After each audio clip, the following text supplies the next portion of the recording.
Hello, I am Georgy Mathew Alexios and welcome to ഒരു breaking news update അല്ല എങ്കിലും ഒരു പ്രധാനപ്പെട്ട കാര്യം നിങ്ങളുമായി പങ്കുവെക്കാനായിട്ടാണ് ഈ രീതിയിൽ ഇപ്പം നിങ്ങളുടെ മുമ്പാകെ വരുന്നത്. നിങ്ങളിൽ ചിലരെങ്കിലും അറിഞ്ഞു കാണും, ഇസ്ലാമാബാദ് പാകിസ്ഥാനിൽ നടന്ന അമേരിക്കയും ഇറാനും കൂടെ നടത്തിയ ആ ഒരു ചർച്ചകൾ, നെഗോഷിയേഷൻസ്, അത് ഫെയിലായിപ്പോയി, അത് പരാജയപ്പെട്ടു. ഇപ്പോൾ ഇറാൻ ഇപ്പോൾ അതിനേക്കാൾ മുമ്പേ പറയേണ്ട പ്രധാനപ്പെട്ട ഒരു കാര്യം, പാകിസ്ഥാൻ എന്ന് പറയുന്ന ഒരു രാജ്യമാണ് ഇവരുടെ തമ്മിൽ ഇടയ്ക്ക്, അതായത് അമേരിക്കയുടെയും ഇറാൻ്റെയും ഇടയ്ക്ക് ചർച്ച ചെയ്യിക്കുവാൻ വേണ്ടി ഇടനിലക്കാരായിട്ടുള്ള രീതിയിൽ ഇപ്പോൾ നിന്നത്. അത് രസകരമായ കാര്യം, 80കളിൽ ലോകത്തെ പറ്റിച്ച് ന്യൂക്ലിയർ ബോംബും കാര്യങ്ങളുടെ എല്ലാത്തിൻ്റെയും പുറകെ പോയി അതെല്ലാം സംഘടിപ്പിക്കുകയും പിന്നീട് ഇറാൻ എന്ന രാജ്യത്തിന് ന്യൂക്ലിയർ മെറ്റീരിയലൊക്കെ സപ്ലൈ ചെയ്ത രാജ്യമാണ് പാകിസ്ഥാൻ. ഇപ്പോഴത്തെ ഈ ഒരു ഇറാനിലെ ഈ ഒരു പ്രശ്നത്തിന് കുറച്ച് ഉത്തരവാദിത്തം പാകിസ്ഥാനുമുണ്ട്. അപ്പോൾ അവരാണ് ഈ ചർച്ചകൾക്ക് വേണ്ടി ഇടനിലക്കാരായിട്ടുള്ള രീതിയിൽ നിന്നതെന്നുള്ളതാണ് ഇതിനകത്തെ അതിശയമായിട്ടുള്ള കാര്യം. എന്തായാലും അതല്ലല്ലോ ഇപ്പോഴത്തെ വിഷയം. ഇറാൻ ഏതായാലും ഈ ചർച്ചകളിലേക്ക് വന്നത് ചർച്ച ചെയ്യാനല്ല, അവരവരുടെ ഡിമാൻഡ്സും കൊണ്ടാണ് വന്നത്. അത് ലിബറൽ മീഡിയ, ആഗോളതലത്തിൽ ഉള്ള ലിബറലായിട്ടുള്ള മീഡിയ, അത് നമ്മുടെ നാട്ടിൽ ഉൾപ്പെടെ എല്ലാവരും അവർ ഇറാനെ പെയിൻറ്റ് ചെയ്തിരിക്കുന്നത് അമേരിക്കയുടെയും ഇസ്രയേലിൻ്റെയും എതിരെ നിന്ന ഒരു രാജ്യമായിട്ടുള്ള രീതിയിലാണ് അവരെല്ലാവരും കൂടെ ഇറാനെ പോർട്രേ ചെയ്ത് പെയിൻറ്റ് ചെയ്ത് വെച്ചിരിക്കുന്നത്. അപ്പോൾ ഇറാൻ്റെ ഈ ആവശ്യങ്ങൾ തന്നെ അവർ ഉന്നയിച്ചത് എന്തെല്ലാമാണെന്നുള്ളത് കുറച്ച് പേർക്കെങ്കിലും അറിയാം. എല്ലാ നിരോധനങ്ങളും എല്ലാ സാങ്ഷൻസും ലിഫ്റ്റ് ചെയ്യണം, എടുത്തു മാറ്റണം. ഈ യുദ്ധം അവസാനിപ്പിക്കുകയും ഇനി ഒരിക്കലും ഇറാനെ അമേരിക്കയോ ഇസ്രയേലോ ആക്രമിക്കില്ല എന്നുള്ള ഒരു ഗ്യാരണ്ടിയും കൂടെ കൊടുക്കണം. പിന്നെ ഈ യുദ്ധം നിമിത്തമുണ്ടായിട്ടുള്ള ഡാമേജസ്, നാശനഷ്ടങ്ങൾക്ക് നഷ്ടപരിഹാരം ഇറാന് കൊടുക്കണം. ആരും ഇറാൻ്റെ പകരക്കാരായ ഹൂതികളെയോ ഹെസ്ബുള്ളയെയോ ആക്രമിക്കാൻ പാടില്ല. പിന്നെ ഏറ്റവും രസകരമായിട്ടുള്ളൊരു കാര്യമാണ് സ്ട്രെയ്റ്റ് ഓഫ് ഹോർമൂസ് കടലിടുക്കിന് മേൽ ഫുൾ സോവറൈൻറ്റി, മുഴുവനുമായിട്ടുള്ള പരമാധികാരം ഇറാന് കൊടുക്കണം. അതുവഴി പോകുന്ന ഏതൊരു ഷിപ്പും ഇറാന് $2 മില്യൺ വെച്ച് കൊടുക്കണം, ഒരു ടോൾ പിരിവ് പോലെ. എന്തായാലും അങ്ങനെ ഒരു ഫേക്ക് ന്യൂസ് അവർ ലോകമെമ്പാടുമുള്ള ലിബറൽ മീഡിയയിലോട്ട് അങ്ങ് സർക്കുലേറ്റ് ചെയ്തു. അതായത് അമേരിക്ക ഇറാൻ്റെ അസറ്റ്സിനെ അൺഫ്രീസ് ചെയ്യും, അതായത് നിരോധനങ്ങളൊക്കെയും എടുത്തു മാറ്റി ഇറാന് ലഭിക്കേണ്ട പണമൊക്കെയും ഇറാന് ലഭിക്കും, അമേരിക്ക അതിന് സമ്മതിച്ചെന്നും, പിന്നെ അമേരിക്ക ഇസ്രയേലിനോട് പറഞ്ഞു ഹൂതികളെയും ഹെസ്ബുള്ളയെയും ഒന്നും ഇനി ആക്രമിക്കരുതെന്നും. പിന്നെ റീസെൻ്റായിട്ട് വന്ന ഫേക്ക് ന്യൂസാണ്, IRGCയുടെ കപ്പലുകൾ അമേരിക്കയുടെ വാർഷിപ്സിനെ ഹോർമൂസ് കടലിടുക്കിലോട്ട് അമേരിക്കയുടെ വാർഷിപ്സ് കയറാൻ നോക്കിയപ്പോൾ അവരെ ഓടിച്ചു വിട്ടു. ഇതെല്ലാം ഫേക്ക് ന്യൂസാണ്. ഇത് ലോകത്തിൽ അനേകരും വിശ്വസിച്ച മട്ടുപോലെ നിന്നു. പക്ഷേ യാഥാർത്ഥ്യം ഇതിൻ്റെ നേരെ ഓപ്പോസിറ്റാണ്, നേരെ മറിച്ചുള്ള കാര്യമാണ്. IRGCയുടെ നേവി ഉണ്ടായിട്ട് വേണ്ടേ അമേരിക്കയുടെ വാർഷിപ്സിനെ ഓടിച്ചു വിടാൻ? ആ IRGCയുടെ നേവിയൊക്കെ ആദ്യത്തെ സ്ട്രൈക്കുകളിൽ തന്നെ ഇസ്രയേലിൻ്റെയും അമേരിക്കയുടെയും ആക്രമണത്തിൽ എല്ലാം തന്നെ ഏറെക്കുറെ ഇല്ലാതായി.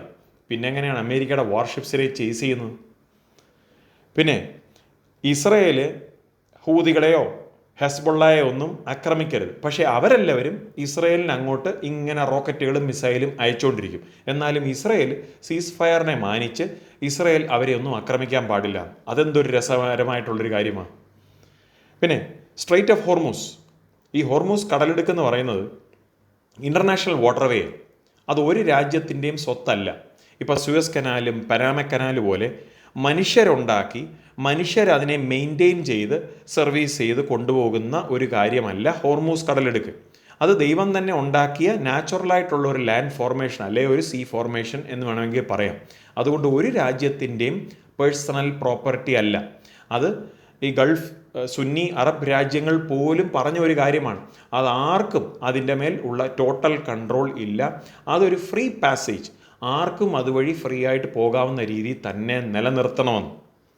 അപ്പോൾ ഇപ്പോഴത്തെ അവസ്ഥയിൽ ഇപ്പോൾ തന്നെ നിങ്ങളിപ്പോൾ റീസെൻ്റ് ആയിട്ടുള്ള രീതിയിൽ ഇപ്പോൾ കേട്ട് കാണും, അമേരിക്കയ്ക്ക് സത്യം പറഞ്ഞു കഴിഞ്ഞാൽ ഈ ഒരു ഹോർമൂസ് കടലിടുക്ക് അടഞ്ഞു കിടക്കുന്നതോ തുറന്നു കിടക്കുന്നതോ അമേരിക്കയ്ക്ക് ഒരു വിഷയമേ അല്ല. കാരണം അമേരിക്കയോ അല്ലെ ഏറെക്കുറെ യൂറോപ്പിനെ പോലും ബാധിക്കുന്ന ഒരു കാര്യമല്ല ഹോർമൂസ് കടലിടുക്ക് അടഞ്ഞു കിടക്കുന്നത്. കാരണം അങ്ങോട്ടുള്ള കാര്യങ്ങളൊന്നും ഈ ഒരു കടലിടുക്ക് വഴിയൊന്നും അല്ല ഏറെക്കുറെ പോകുന്നത്. ഈ ഹോർമൂസ് സ്ട്രെയിറ്റ് അടഞ്ഞു കിടന്നാൽ ഉണ്ടാകുന്ന വലിയ കുഴപ്പം, വലിയ നഷ്ടങ്ങൾ ഇന്ത്യ, ചൈന, ജപ്പാൻ, ഏഷ്യൻ രാജ്യങ്ങൾക്കാണ് ഉണ്ടാകുന്നത്. പക്ഷേ അവരാരും ഈ ഒരു കടലെടുക്ക് തുറക്കുന്നതിനെ പറ്റി ഒന്നും കാര്യമായിട്ടൊന്നും ചെയ്യുന്നില്ല എങ്കിൽ കൂടി അമേരിക്ക ഇപ്പോൾ ഇറാൻ ആ ഹോർമൂസ് കടലിടുക്കിൽ വിതറിയ മൈനുകളെ നീക്കം ചെയ്യുവാൻ അമേരിക്കയുടെ വാർഷിപ്സ് ഉപയോഗിച്ച് അമേരിക്ക ആ ഏരിയ ക്ലിയർ ചെയ്തുകൊണ്ടിരിക്കുക. അതിന് ആ ഒരു കാര്യം ചെയ്യുന്നതിനെങ്കിലും അമേരിക്കയോട് എല്ലാവരും നന്ദി പറയണം. എന്തായാലും ഒരു കാര്യമുണ്ട്, ഇപ്പോഴത്തെ അവസ്ഥയിൽ ഈ യുദ്ധം തൽക്കാലം നിർത്തിവെച്ചെന്നൊക്കെ പറഞ്ഞാലും ഈ ചർച്ചകൾ പരാജയപ്പെട്ടു.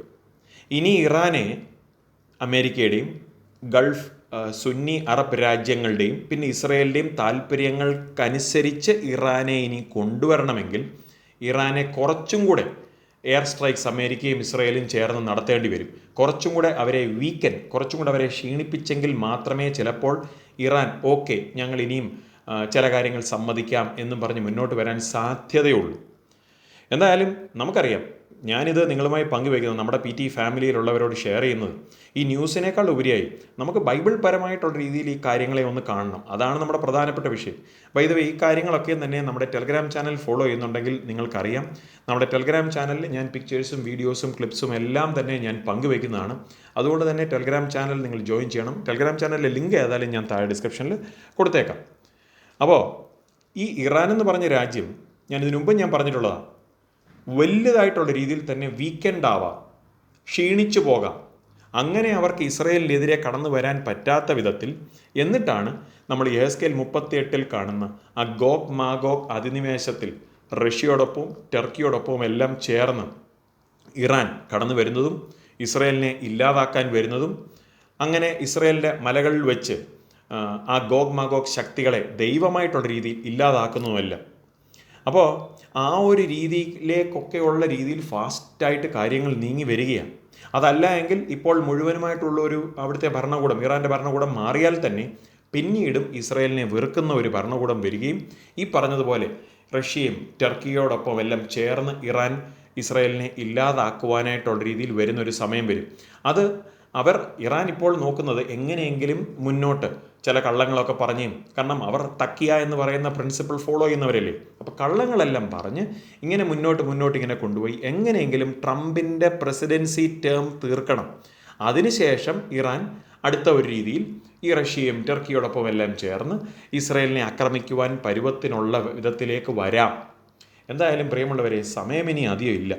കാര്യങ്ങൾ ഇനി എങ്ങനെ മുന്നോട്ട് പോകുന്നതെന്നുള്ളത് ഇപ്പോൾ ആർക്കും പറയാൻ പറ്റില്ല. എനിക്കെന്നല്ല, ആർക്കും പറയാൻ പറ്റില്ല. ഗൾഫിലുള്ള നമ്മുടെ പ്രിയപ്പെട്ടവർ അനേകരുണ്ട്.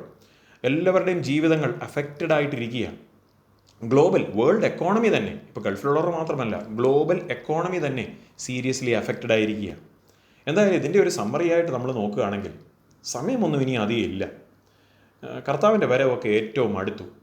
ഈ സംഭവങ്ങളെല്ലാം സംഭവിക്കുമ്പോൾ നമ്മളെ ഓർമ്മിപ്പിക്കേണ്ടത് കർത്താവിൻ്റെ ഉൽപ്രാവണ പ്രത്യക്ഷപ്പെടൽ, കർത്താവിൻ്റെ മധ്യാകാശത്തിലുള്ള പ്രത്യക്ഷപ്പെടൽ ഏറ്റവും അടുത്തു. ഒരുങ്ങിയിരിക്കണം. അതുമാത്രമല്ല, ഉള്ള സമയം, ദൈവം തരുന്ന സമയം, ഈ ലോകത്തിൻ്റെ പെർസ്യൂട്ട്സിൻ്റെ പുറകെ ചെയ്സ് ചെയ്ത് വെറുതെ സമയം കളയാതെ ലോകപരമായിട്ടുള്ള കാര്യങ്ങളുടെ പുറകിൽ പോയി നമ്മുടെ സമയവും എനർജിയും വേസ്റ്റ് ചെയ്ത് കളയാതെ നിത്യതയിൽ നിലനിൽക്കുന്ന രീതിയിലുള്ള ആത്മാക്കളെ നേടുവാൻ മറ്റുള്ളവരോട് യേശുവിൻ്റെ സുവിശേഷമെന്ന സത്വർത്തമാനം പങ്കുവെച്ച് കുറച്ചുപേരെയും കൂടെ നിത്യതയിൽ കർത്താവിനോടൊപ്പം ചേർക്കുക എന്ന കാര്യം, അതിനൊക്കെ ഉള്ള സമയത്തെ റിഡീം ചെയ്ത് പ്രയോജനപ്പെടുത്താൻ ഉത്സാഹിക്കുക. സോ അതിനായിട്ട് ദൈവം നിങ്ങളെ സഹായിക്കട്ടെ. Stay tune. നമ്മുടെ ടെലഗ്രാം ചാനലിൽ തന്നെ be connected. So take care and God B with you all.